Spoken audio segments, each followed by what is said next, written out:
ఆశలు కల్పించడంతో ప్రజలు వాటిని నమ్మి అధికారంలోకి తెచ్చారు. ప్రజలు వారిపై పెట్టుకున్న నమ్మకాన్ని నిలబెట్టుకోవాలని, వారి పాలనలో తెలంగాణ మరింత అభివృద్ధిని, సంక్షేమాన్ని, ఉన్నతిని సాధించాలని బీఆర్ఎస్ పార్టీ ఆకాంక్షిస్తుంది. రాజకీయ కారణాల రీత్యా కాంగ్రెస్ నాయకులు అవునన్నా కాదన్నా, ఒప్పుకున్నా ఒప్పుకోకపోయినా తెలంగాణ రాష్ట్రం ఆర్థికంగా బలపడడానికి బీఆర్ఎస్ ప్రభుత్వం బలమైనటువంటి పునాదులు వేసింది. సువిశాలమైన ప్రగతి దారులను నిర్మించింది. కొత్త ప్రభుత్వం ఆ దారుల వెంట ముందడుగు వేస్తూ ప్రజలే కేంద్రంగా పనిచేయాలన్నటువంటిది మా కోరికే కాదు, ప్రజల కోరిక కూడా. రాజకీయ కక్షలు చుట్టూ పరిభ్రమించే వైఖరికి భిన్నంగా అభివృద్ధి కక్షలో పరిభ్రమిస్తే వారికి మంచిది, ప్రజాస్వామ్య వ్యవస్థలకు మంచిది, ప్రజలకు కూడా మంచిది అధ్యక్ష. కానీ ఈ సభలో మొన్న ముఖ్యమంత్రి గారు మాట్లాడినటువంటి తీరు కానీ, ఈ శ్వేతపత్రం తీరును చూస్తుంటే ప్రజలు ప్రగతి అనే కోణం కన్నా రాజకీయ ప్రత్యర్థుల మీద దాడి, వాస్తవాల వక్రీకరణ కోణమే కనబడతా ఉంది అధ్యక్ష.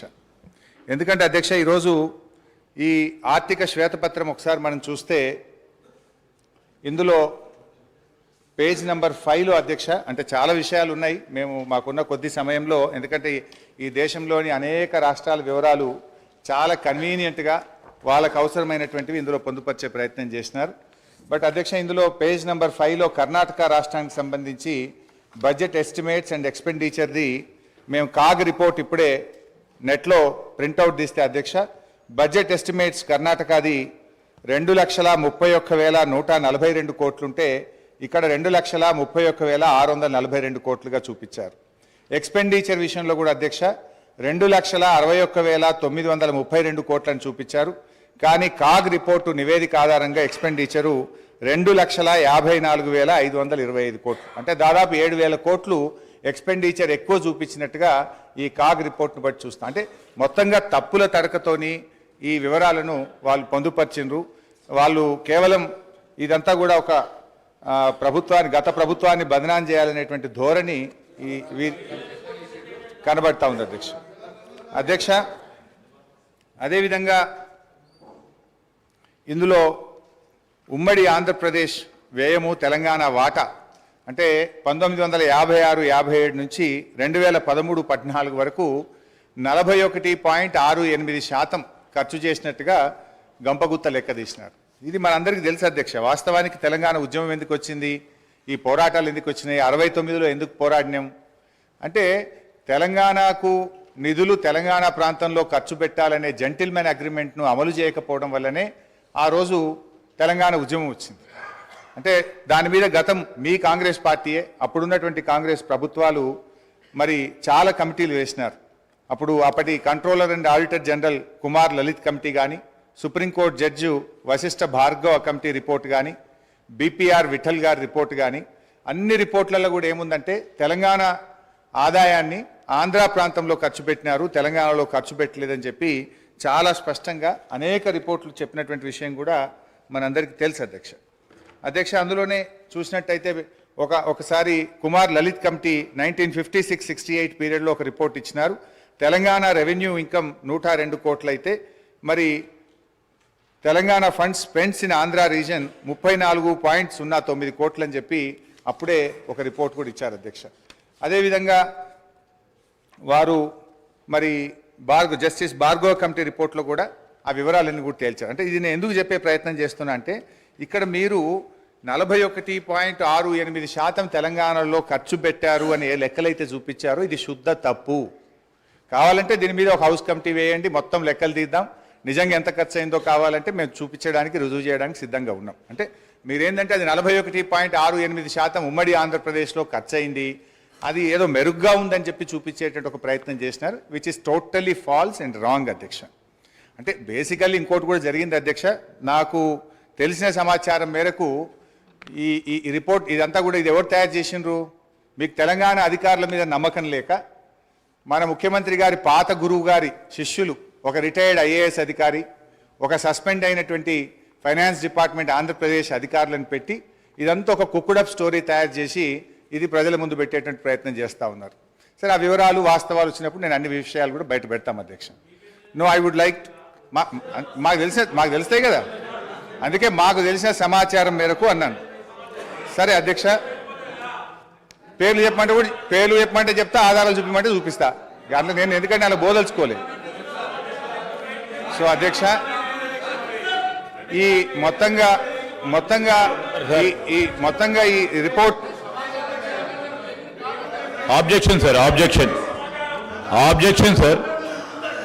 సార్, సమాచారం పూర్తి స్థాయిలో నిర్ధారణ చేసుకున్న తర్వాత ఫ్లోర్ మీద మాట్లాడితే బాగుంటుంది సార్. వారు సీనియర్ శాసనసభ్యులు నిరాధారమైన అంటే సత్యదూరమైన మాటలు చెప్పి సభను ప్రక్కదారి పట్టించే కార్యక్రమం చేస్తా ఉన్నారు అధ్యక్ష.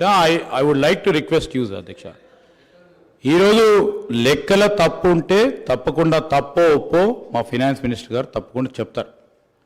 కానీ ఎవరో ప్రిపేర్ చేశారు, ఎవరో ముందు పెట్టారు, ఏదో అపోగలదు. I request honorable member to withdraw the word sir, otherwise expunge from the records. ఇక్కడ సార్ పేర్లు చెప్పమంటారా? మరి పేర్లు కూడా చెప్పమంటారా? అధ్యక్ష, నేను మాకున్నటువంటి సమాచారం మేరకు అని చెప్పానే తప్ప నేను పేర్లు చెప్పలేదు. సో అది ఒకవేళ తప్పు అయితే మీ సమాధానంలో తప్పని చెప్పండి. నేను I stand on my word అధ్యక్ష. అయితే ఈ రిపోర్ట్లో అధ్యక్ష, ముఖ్యంగా ఈ మొత్తం రిపోర్ట్ చూస్తే అధ్యక్ష, అంటే వాళ్ళు బేసికల్లీ ఏ అంశాల్లో అయితే ప్రభుత్వాన్ని తప్పుపట్టచ్చో లేదా గత ప్రభుత్వాన్ని తప్పుపట్టచ్చో, ఏ అంశాల్లోనైతే మనము మెరుగ్గా ఉన్నామని చెప్పే ప్రయత్నం చేసినారో ఒక కన్వీనియంట్గా దీన్ని తయారు చేసినారు. చాలా రంగాల్లో తెలంగాణ రాష్ట్రం అద్భుతమైనటువంటి గత 10 సంవత్సరాల్లో ప్రగతిని సాధించింది. అనేక విషయాల్లో కూడా మనం చాలా మెరుగ్గా ఉన్నాం అధ్యక్ష. కానీ వీళ్ళు తయారు చేసినటువంటి పట్టికలు చూస్తూ ఉంటే అధ్యక్ష, ఏవైతే వాళ్ళకి కన్వీనియంట్గా ఉంటాయో వాటిని చూపించేటువంటి ప్రయత్నం చేసినారు. నార్మల్గా అప్పులను ఎట్లా చూస్తామంటే డెట్ టు జిఎస్డిపి రేషియో చూస్తుంటాం. కానీ ఇక్కడ డెట్ టు జిఎస్డిపి రేషియో టేబుల్ను ఇందులో పెట్టకుండా డెట్ టు రెవెన్యూ రిసిప్ట్ చూపించే ప్రయత్నం చేసినారు. ఇప్పుడు అంతర్జాతీయంగా అయినా జాతీయంగా అయినా అప్పులను కొలిచే విధానము డెట్ టు జిఎస్డిపి రేషియో.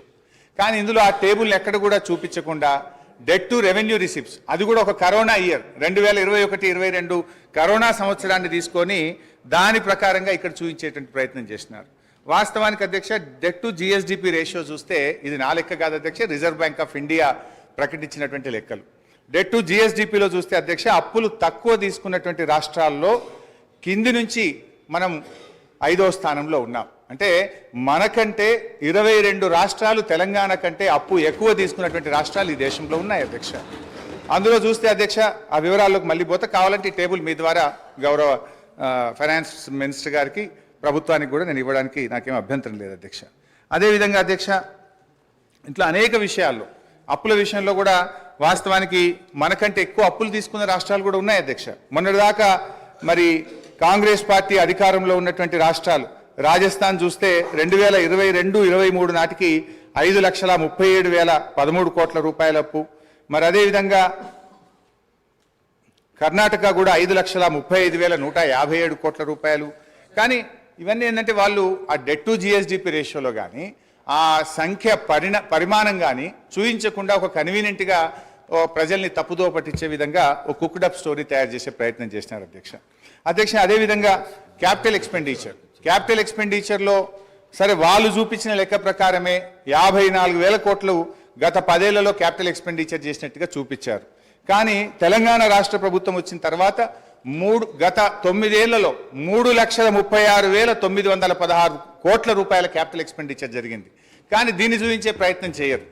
అంటే ఇలా ఎంత క్యాపిటల్ ఎక్స్పెండిచర్ జరిగింది, ఎటుపోయింది డబ్బంతా కూడా అంటే రేపు రాష్ట్ర అవసరాల కోసం, రేపటి భవిష్యత్ తరాల కోసం మేము ఆస్తుల కల్పన చేసేటువంటి ప్రయత్నం చేసినాం. కానీ వాళ్ళ దాంట్లో మరి ఇంత పెద్ద ఎత్తున క్యాపిటల్ ఎక్స్పెండిచర్ జరిగింది అని ఆ నివేదికలో చూపెట్టకుండా ఒక పక్షపాతమైనటువంటి నివేదికను చూపెట్టే ప్రయత్నం చేసినారు. ఈ పేపర్ కూడా కావాలంటే మీ ద్వారా వారికి పంపిస్తాను అధ్యక్ష. అదేవిధంగా అధ్యక్ష, SOTR రాష్ట్ర ప్రభుత్వ సొంత ఆదాయ వనరుల అభివృద్ధిలో ఇవాళ దేశానికే తలమానికంగా తెలంగాణ రాష్ట్రాన్ని నిలిపినాం అధ్యక్ష. ఇవాళ దక్షిణ భారతదేశంలో 15.6% వృద్ధి రేటులో తెలంగాణలో స్వంత ఆదాయ వనరుల వృద్ధిలో ఈ దేశంలో తెలంగాణ నంబర్ 1 స్థానంలో నిలిపిన దాన్ని ఎక్కడ ఇందులో చూపించేటువంటి ప్రయత్నం చేయలేదు అధ్యక్ష.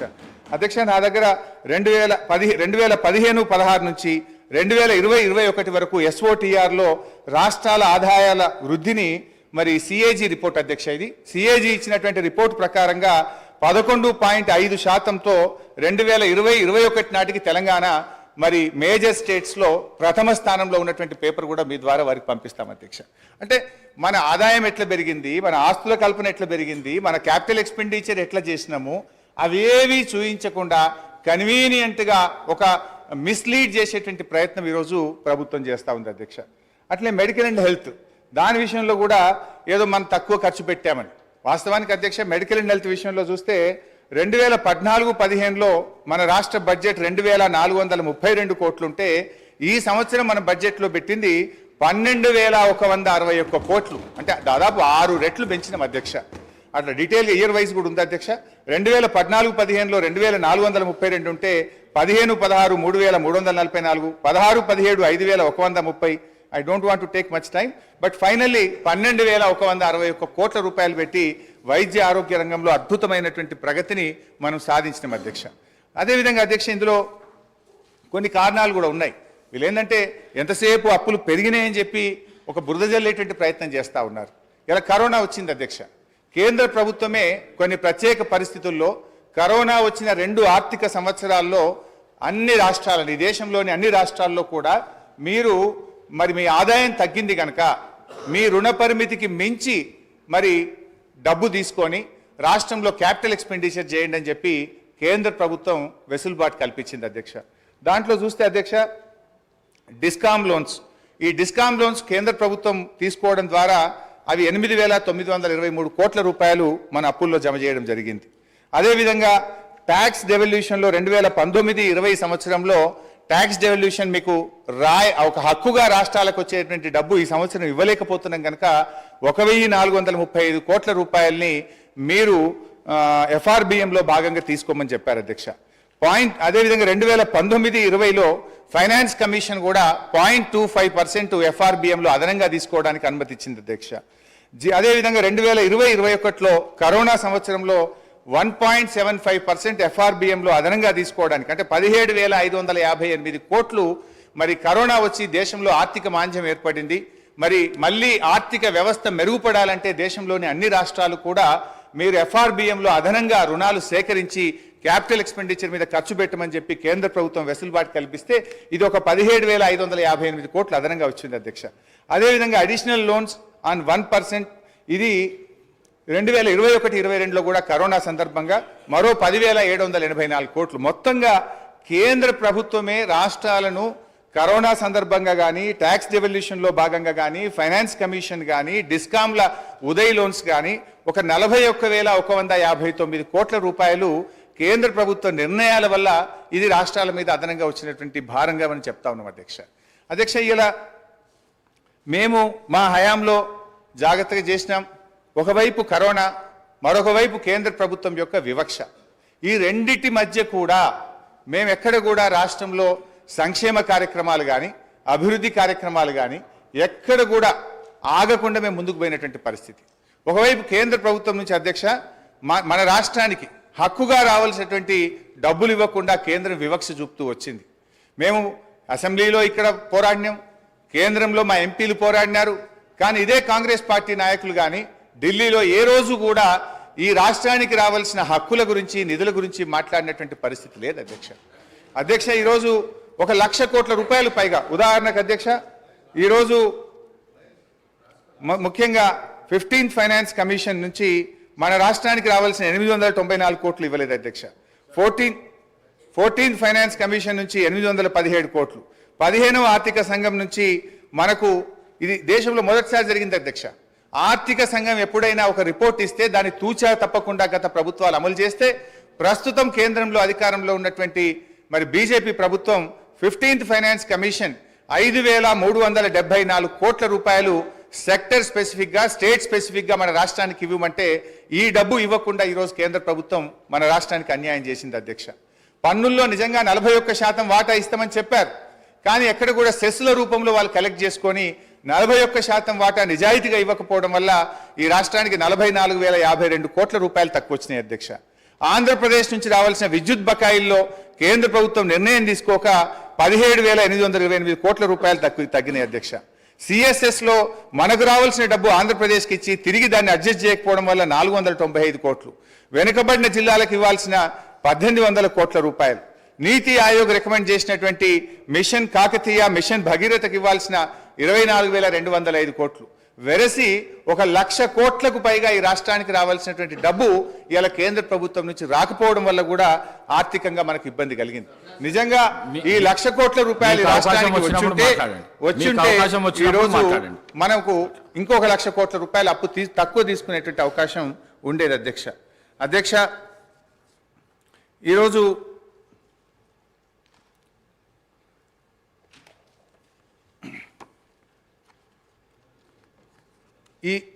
ఈ బుక్లో కూడా అధ్యక్ష మీరు చూసినట్టయితే రెండు మూడు రకాలుగా మీరు ఇందులో చూస్తే అధ్యక్ష అసలు వీళ్ళే స్పష్టంగా రాసిండ్రు. ప్రభుత్వ హామీతో ఎస్పీవీ ద్వారా సేకరించి ఎస్పీవీలు చెల్లించే రుణాలు అంటే స్పెషల్ పర్పస్ వెహికల్ ద్వారా సేకరించిండ్రు, వాళ్ళే రుణాలు చెల్లిస్తారు, రాష్ట్ర ప్రభుత్వ ఖజానా మీద భారం ఉండదు అని చెప్పి కూడా దాన్ని కూడా ఈరోజు రాష్ట్ర అప్పులుగా చూపించేటువంటి ప్రయత్నం. ఇందులో పేజ్ 24లో కూడా ప్రభుత్వం చెల్లించని మరియు ప్రభుత్వం హామీ లేని రుణాలు 59,414 కోట్ల రూపాయలని మీరే రాశారు స్పష్టంగా. కానీ మీరు ఏం చేసే ప్రయత్నం చేస్తుండ్రు, అన్నీ కలిపి మళ్ళీ లెక్కబెట్టి రాష్ట్ర ప్రభుత్వం ఈరోజు దాదాపు 6,71,000 కోట్ల రూపాయల అప్పు ఉంది అని చెప్తున్నారు. మీరే ఈ బుక్లో అంటారు, ఒకవైపు రాష్ట్ర ప్రభుత్వం చెల్లించని హామీ లేని రుణాలను రాశారు, ప్రభుత్వ హామీతో సేకరించి రాష్ట్ర ప్రభుత్వం ఎస్పీవీలే చెల్లించుకునే డబ్బులని చెప్పినారు. వాటినన్నింటినీ కలిపి అప్పులను ఎక్కువగా చూపించేటట్టు ఒక తప్పుడు ప్రచారానికి మీరు పాల్పడ్డారు. అదేవిధంగా ప్రభుత్వ హామీతో ఎస్పీవీ ద్వారా సేకరించి ప్రభుత్వమే చెల్లిస్తారని కూడా రాసినారు అధ్యక్ష. ఇందులో కూడా చాలా విషయాలు తప్పుగా పెట్టినారు చాలా కార్పొరేషన్స్ను. ఉదాహరణకు ఈరోజు టీఎస్ఐఐసి గురించి రాసినారు. టీఎస్ఐఐసి కానీ, Telangana super speciality hospital corporation కానీ, హైదరాబాద్ మెట్రో వాటర్ వర్క్స్ కానీ, హౌసింగ్ బోర్డు కానీ, రోడ్ డెవలప్మెంట్ కార్పొరేషన్ కానీ, ఇట్లా చాలా విషయాలు ఇవన్నీ కూడా వాస్తవానికి వాళ్ళ సొంత ఆదాయ వనరుల మీద వాళ్ళు చెల్లిస్తారు అధ్యక్ష. కానీ ఇది రాష్ట్ర ప్రభుత్వమే చెల్లిస్తుందని, ఇది రాష్ట్ర ప్రభుత్వ అప్పుగా చూపించేటువంటి ఒక తప్పుడు ప్రయత్నానికి కూడా దీంట్లో పాల్పడ్డారు. అంటే బేసిక్గా ఇదంతా కూడా ఒక తప్పుల తడక, ఒక అంకెల గారెడితోని ఇది ఏదో ఈ రాష్ట్ర ప్రభుత్వం మీద గత ప్రభుత్వం మీద బురద జల్లాలే, లేదు వాళ్ళ హామీల నుంచి తప్పించుకునేటువంటి ఒక ప్రయత్నానికి దారులు వెతుకుతున్నారేమో అని అనిపిస్తూ ఉంది అధ్యక్ష. ఇంకా డీటెయిల్స్లో పోదామంటే మళ్ళీ మీరు టైం ఇయ్యరేమో, నేను చాలా విషయాలు చెప్పాల్సిన అవసరం ఉంది, అందువల్ల నేను షార్ట్గా చెప్పేటువంటి ప్రయత్నం చేస్తూ ఉన్నా అధ్యక్ష. ఇందులో ఇంకో మాట అంటారు, పేజ్ 41లో చేసిన డబ్బుకు అనుగుణంగా ఎటువంటి స్పష్టమైన ఆస్తులు సృష్టించలేదు. ఇది శుద్ధ అబద్ధం అధ్యక్ష. అది ఏం ఆస్తులు క్రియేట్ చేసినాం, ఏం చేసినాం నా ప్రసంగంలో నేను చెప్పే ప్రయత్నం చేస్తాను అధ్యక్ష. మొత్తంగా అధ్యక్ష వాళ్ళు చేసిన ప్రయత్నం ఏంటంటే గత ప్రభుత్వాన్ని తప్పుబట్టాలని, గత ప్రభుత్వం మరి ఏదో చేయలేదనేటువంటి చూపించే ప్రయత్నానికి వాళ్ళు ఒక కుక్డప్ స్టోరీ తయారు చేసి కన్వీనియంట్గా కొన్ని విషయాలను మాత్రం పెట్టి ఎక్కడైతే రాష్ట్రం అద్భుతమైన ప్రగతిని సాధించిందో, ఎక్కడైతే ఇవాళ డెట్ టు జిఎస్డిపి రేషియో చూపించాలి, ఎస్ఓఆర్ చూపించాలి, అదేవిధంగా క్యాపిటల్ ఎక్స్పెండిచర్ చూపించాలి, ఇవన్నీ కన్వీనియంట్గా తప్పించేటువంటి ప్రయత్నం చేసినారు అధ్యక్ష. ఈరోజు రాష్ట్ర ఆర్థిక పరిస్థితి పటిష్టంగా ఆరోగ్యకరంగా ఉందని అనేక రాజ్యాంగబద్ధ సంస్థలు నివేదికలు తేల్చి చెప్తా ఉంటే ఈరోజు కాంగ్రెస్ ప్రభుత్వం మాత్రం ఆర్థిక పరిస్థితిపై అవాస్తవాలను ప్రచారం చేస్తూ ఉంది. తద్వారా రాష్ట్ర ప్రతిష్టను, పరపతిని, ప్రతిపత్తిని, భవిష్యత్ ప్రయోజనాలను దెబ్బతీస్తా ఉన్నారు అధ్యక్ష. అల్పమైన రాజకీయ ప్రయోజనాల కోసం చేసే ఈ పని తెలంగాణ రాష్ట్ర భవిష్యత్తుకు గొడ్డలి పెట్టుగా మారుతుందని గ్రహించాలని నేను విజ్ఞప్తి చేస్తా ఉన్నాను. ఆర్థికంగా పటిష్టంగా ఉన్న రాష్ట్రాన్ని దివాలా తీసిన రాష్ట్రంగా దుష్ప్రచారాన్ని చేస్తే దాని పర్యవసానాలు చాలా ప్రమాదకరంగా ఉంటాయి. ఇది కూర్చున్న కొమ్మను నరుక్కునేటువంటి అవివేకమైనటువంటి చర్య. ఈ వైఖరి ఇలాగే కొనసాగితే మార్కెట్లో తెలంగాణకు ఏర్పడ్డ విశ్వసనీయత దెబ్బతింటుంది, పెట్టుబడులు రాకుండా పోతాయి, రాష్ట్రాలకు ఎఫ్ఆర్బిఎం కింద ఇచ్చే 3% రుణాలకు వడ్డీ రేట్లు పెరుగుతాయి, మన తెలంగాణ రాష్ట్ర ప్రభుత్వ బాండ్లకు డిమాండ్ తగ్గుతుంది. దివాలా అనే ప్రభుత్వమే దిక్కుమాలిన ప్రచారం చేస్తే రాష్ట్రంలో జాతీయ, అంతర్జాతీయ సంస్థలు పెట్టుబడులు పెడతాయా? దివాలా తీసిన రాష్ట్రం నీళ్ళు ఇవ్వగలుగుతుందా, కరెంట్ ఇవ్వగలుగుతుందా అనే అపోహలు, అనుమానాలు తలెత్తుతాయి. పర్యవసానంగా పెట్టుబడులు ఆగి ఉపాధి, ఉద్యోగ అవకాశాలు దెబ్బతింటాయి. ఎన్నికల ప్రచారంలో ఇదే గోబల్స్ ప్రచారం చేశారు. సరే, ప్రతిపక్షంగా ఉన్నప్పుడు అధికారం కోసమో మా మీద బురద జల్లారని మేము అర్థం చేసుకుంటాం. కానీ ఇవాళ మీరే ప్రభుత్వంలోకి వచ్చి రాష్ట్ర భవిష్యత్తును దెబ్బతీయడం అవివేకం, అన్యాయం, మూర్ఖత్వం, ఇది మూఢత్వం. నూతనంగా ఏర్పడినటువంటి రాష్ట్రం బాలారిష్టాలను అధిగమించింది. పెద్ద నోట్ల రద్దు, ఆర్థిక మాంద్యం, కరోనా వంటి సంక్షోభాలను తట్టుకొని బలీయమైన ఆర్థిక శక్తిగా తెలంగాణ నిలిచింది. కేంద్ర వివక్షను తట్టుకొని సొంత వనరులను సమీకరించుకొని అద్భుతమైన ప్రగతిని, సంక్షేమాన్ని ప్రజలకు అందించింది. కరోనా మహమ్మారి దెబ్బకు యావత్ ప్రపంచ ఆర్థిక వ్యవస్థ తలకిందులైనటువంటి తరుణంలో రాష్ట్రంలో ఆదాయం తగ్గి ఖర్చులు పెరిగిన సమయంలో కూడా ఆ సంవత్సరం వానాకాలం పంట కోసం రైతు బంధు సహాయాన్ని సీజన్ కంటే ఆ రోజు మేము అందించినామని చెప్పి మీకు గుర్తు చేస్తా ఉన్నాను అధ్యక్ష. ఆ ఒక్క సంవత్సరమే కాదు అధ్యక్ష, ఇప్పటి వరకు ఈ రాష్ట్రంలో 11 విడతల దాదాపు 72,000 కోట్ల రూపాయల రైతు బంధు సహాయాన్ని ఎప్పుడు కూడా పంట కాలానికి ముందే రైతులకు ఉపయోగపడే విధంగా అందించినామనేటువంటి విషయాన్ని గుర్తు చేస్తున్నాం. 1 రూపాయి 2 రూపాయలు కాదు, 72,000 కోట్ల రూపాయలు రైతు బంధు కింద ఈ రాష్ట్ర ప్రజలకు నేరుగా సకాలంలో నగదు బదిలీ చేసి ఇలా రైతుల పట్ల మాకుండే ప్రేమను మేము చూపించాం అధ్యక్ష. తెలంగాణ రాష్ట్ర కీర్తిని పెంచినాం, పరపతిని పెంచినాం.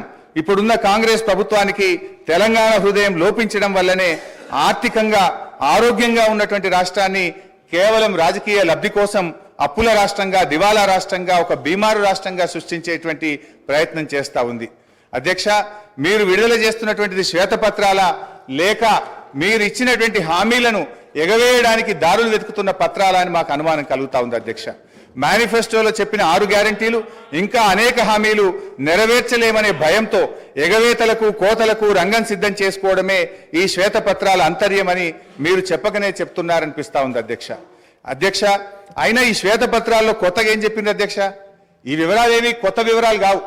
మీరేదో కొండందవి ఎల్కను పెట్టినట్టు కొత్తగా ఏదో చెప్తున్నారు. ఇదే శాసనసభలో అనేక సార్లు చర్చించాము. గౌరవనీయులు నేటి ఉప ముఖ్యమంత్రి గారు ఇక్కడ ఉండి వారు మాట్లాడినారు. ఇవాళ మీ మేనిఫెస్టో కమిటీ చైర్మన్ ప్రస్తుత మంత్రివర్యులు శ్రీధర్ బాబు గారు కూడా ఇక్కడ నుంచి ఈ వివరాలన్నీ సభలో చర్చించినటువంటివే. ఇందులో కొత్త విషయాలేం లేవు. ఇవాళ మీరేందంటే మా మీద బురద జల్లాలనేటువంటి ఒక ప్రయత్నం అంతే తప్ప ఇందులో కొత్త విషయాలేం కనబట్టలేవు అధ్యక్ష. ఎందుకంటే ఆధారాలు కూడా ఉన్నాయి అధ్యక్ష. గౌరవనీయులు బట్టి విక్రమార్క గారు, ఇది శాసనసభ రికార్డు అధ్యక్ష, వారు ఇవాళ ఈ రిపోర్ట్లో ఉన్నటువంటి విషయాలను ఫిబ్రవరి 8, 2023 ఇదే సంవత్సరంలో బడ్జెట్ మీద చర్చ జరిగినప్పుడు ఇవే అంశాలు చెప్పారు అధ్యక్ష. నేను I can read out the details also అధ్యక్ష. అంటే బట్టి గారు ఆ రోజు ఇక్కడి నుంచి ఏం మాట్లాడినరో ఇవాళ ఆర్థిక మంత్రిగా అక్కడ నిలబడి కూడా అవే విషయాలు చెప్పినారు తప్ప ఇందులో పెద్ద కొత్త విషయాలు బయట పెట్టిందో, కొత్త ముచ్చట్లు చెప్పిందో ఏమి లేదు. కాకపోతే కొంత కన్వీనియంట్గా కొన్ని విషయాలను దాచిపెట్టి కేవలం గత ప్రభుత్వం మీద బుర్ర జల్లే విధంగా కొన్ని టేబుల్స్ మీరు తయారు చేసినారు అధ్యక్ష.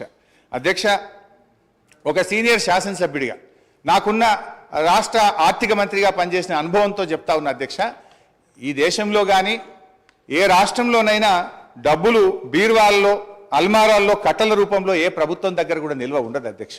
రూపాయి అనేటువంటిది ఖజానాకు రావడం, పోవడం అనేటువంటిది ఒక నిరంతర ప్రక్రియ అధ్యక్ష. ఇది ఆర్థిక సూత్రం. ఈ చక్రం కదిలితేనే ఆర్థిక వ్యవస్థ ఆరోగ్యంగా ఉంటుంది. భారతదేశం ఏర్పడినప్పటి నుంచి ఇప్పటి వరకు ఏ రాష్ట్రంలోనైనా ఇవాళ ప్రభుత్వాలకు పన్నులు, పన్నేతర మార్గంలో ఆదాయం సమకూరుతుంది. ఇవాళ చిప్ప చేతికి ఇవ్వడం వలము దివాలా తీయడం అనేటువంటిది శుద్ధ తప్పు. అంటే 2014లో మేము అధికారంలోకి వచ్చినప్పుడు కూడా మేమేమో మాట్లాడలేదే. ఆ రోజు ఖజానా ఖాళీ అని మేమెక్కడ మాట్లాడలేదే. తెలంగాణని అగ్రగామి రాష్ట్రంగా నిలబెట్టాలనే తపనతో మేము పనిచేసినాం. పగతనాన్ని పక్కన పెట్టి అధ్యక్ష ప్రతిసారి ఇప్పుడు నేను గౌరవ సభ్యుని అడుగుతాను. రాష్ట్రం అంటే ప్రభుత్వం అంటే సార్ వారు అడిగిన దాంట్లో ఒక ప్రశ్న చిన్న అంశం కూడా చెప్తాను. రాష్ట్రం అంటే ప్రభుత్వం అంటే డబ్బులు అలమార్లో ఉంటాయంటే నేను, కానీ జీతాలు 1వ తారీఖు ఇయ్యలేనటువంటి ఆర్థిక పరిస్థితి ఉంది. రాష్ట్రంలో ఆర్థిక పరిస్థితి గురించి చెప్తే ఎందుకు ఆర్పాడతారో తెలియదు. ఆర్పాటానికి, అట్టహాసానికి ఏం ఇబ్బంది లేదు. కానీ వాస్తవంగా ఉన్నటువంటి లెక్కలు తీసుకుంటే మనం ఇవాళ మేము ప్రగతి భవన్ చూపెడతా ఉన్నారు, లేకపోతే డాక్టర్ అంబేద్కర్ భవన్ చూపెడతా ఉన్నారు. పేదల కంటే డబల్ బెడ్రూమ్ బిల్లు గురించి మాట్లాడతలేదు అధ్యక్ష. ఈ రోజు మా దగ్గర హుస్నాబాద్ సంబంధించి పోతే మున్సిపాలిటీకి సంబంధించినటువంటి అధికారులు ఈ ఇంట్లో ఉంటే చనిపోతామని బోర్డు పెట్టారు. అయినా కూడా ఆ ఇంట్లో నివసించవచ్చు. కానీ ఇటువంటి వారు కూడా డబుల్ బెడ్రూమ్ ఇవ్వలేదు అధ్యక్ష. ఇది వాళ్ళ ప్రభుత్వం యొక్క. అంతేకాదు ఇవాళ దాని లెక్క చెప్తా ఉన్నారు. ఇవాళ 1,25,000 రూపాయలు నేను బలహీన వర్గాల శాఖకు సంబంధించిన మంత్రిని ఇవాళ అధికారికంగా లెక్కతో చెప్తా ఉన్నా. 1,25,000 రూపాయలు గురుకులంలో ఉన్నటువంటి చదువులకు ఇస్తా ఉన్నారు. 55,000 రూపాయల దారిలో ఇచ్చేటువంటి బడ్జెట్తో పాటుగా 55,000 రూపాయల బడ్జెట్ 55 రూపాయలు ప్రతి విద్యార్థి కూడా వచ్చేటువంటి పరిస్థితులు చెప్పేది మాత్రం 1,20,000. ఆర్భాటం పేరు ఎన్ని రోజులు నడుపుతారు అధ్యక్ష? ప్రచారానికి సంబంధించిన దాని మీద నడుపుకుంటూ వస్తుంటే గోబల్స్ ప్రచారం చేసి మేము బాగున్నాం, బంగారు తెలంగాణ బాగున్నాం అంటే అందరూ బాగున్నాడు. చెప్తాను నేను, నాకు సంబంధించిన అంశం చెప్తా. మీరెందుకు సార్ నేను చెప్తారా? నేను పార్టీ మినిస్టర్ గారు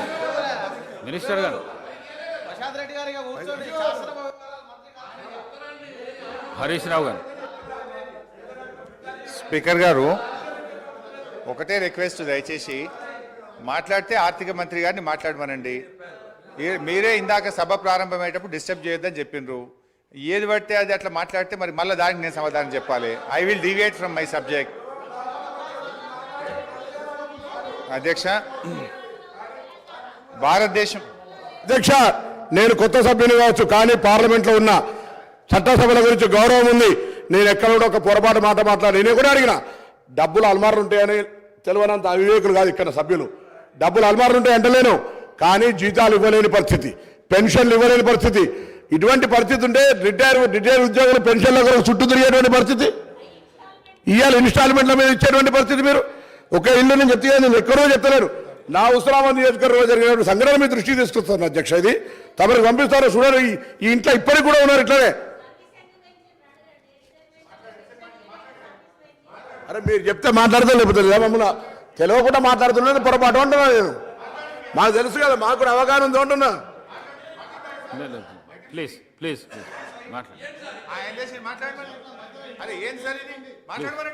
ప్లీజ్ మాట్లాడండి హరీష్ రావు, ప్లీజ్ మాట్లాడండి.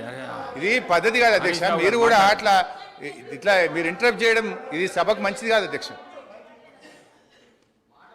అధ్యక్ష, ప్రజాస్వామ్యం దేవాలయంగా భావించే పవిత్రమైనటువంటి ఈ శాసనసభ వేదికగా రాష్ట్ర ఆర్థిక పరిస్థితి పటిష్టంగా ఉందని, బీఆర్ఎస్ ప్రభుత్వ హయాంలో ఆర్థిక నిర్వహణ సమర్థవంతంగా జరిగిందని నిరూపించే వాస్తవాలతో కూడిన స్థూల ఆర్థిక వివరాలు మీ ద్వారా ఈ సభ ముందు ఉంచే ప్రయత్నం చేస్తాం అధ్యక్ష.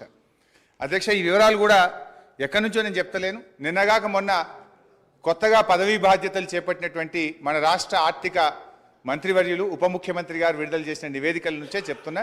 ఇదేమి నేను సొంతగా చెప్తున్నది లేదు. This is your own report, this is your own book released by finance minister గారు.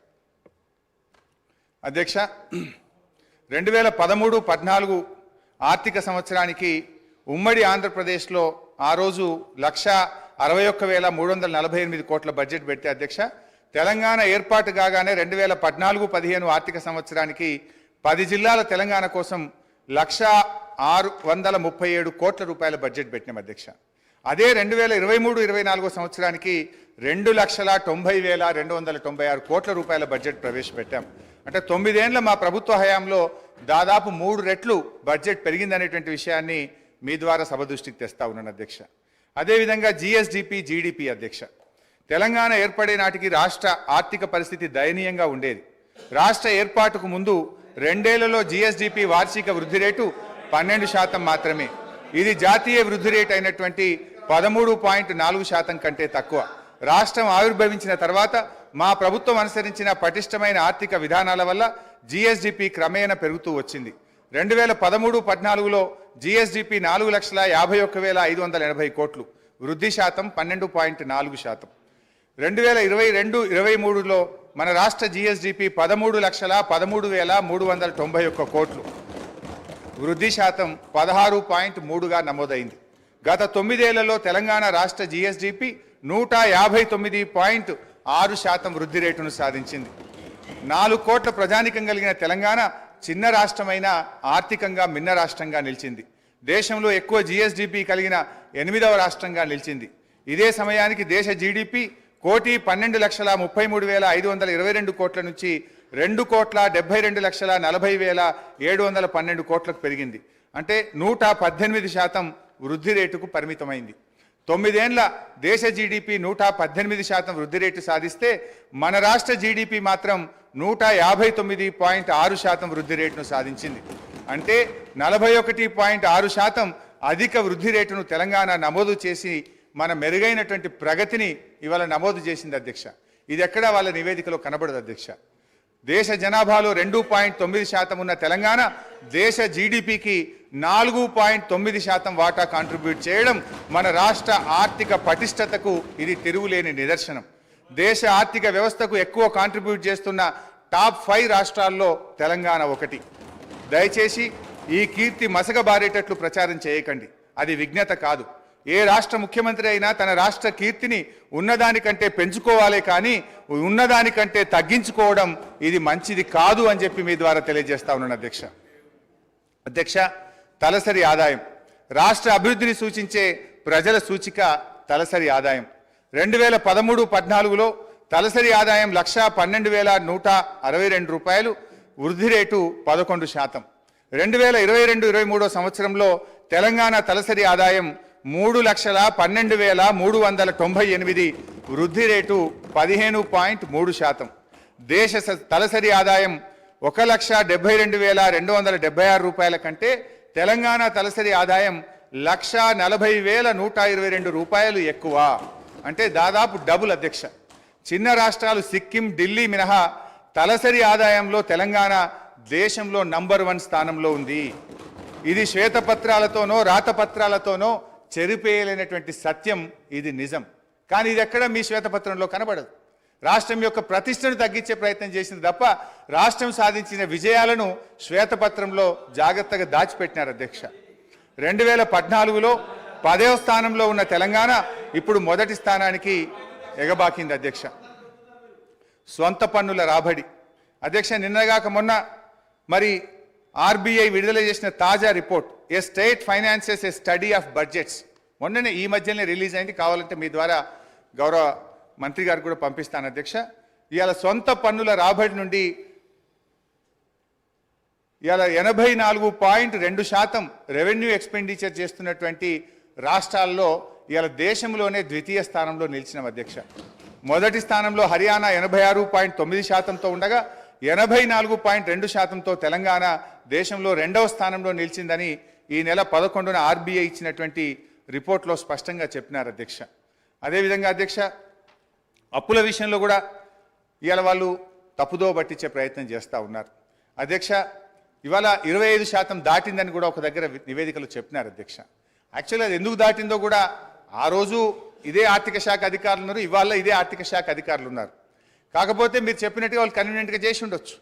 ఈరోజు కరోనా వల్ల, కేంద్ర ప్రభుత్వ నిర్ణయాల వల్ల, ఉదయ్ స్కీమ్స్ కేంద్ర ప్రభుత్వం తీసుకోవడం వల్ల ఇవి కొంత మనం ఆ 25% దాటినటువంటి విషయం ఇది ప్రభుత్వానికి తెలుసు, అధికారులకు దృష్టిలో కూడా ఉంది అధ్యక్ష.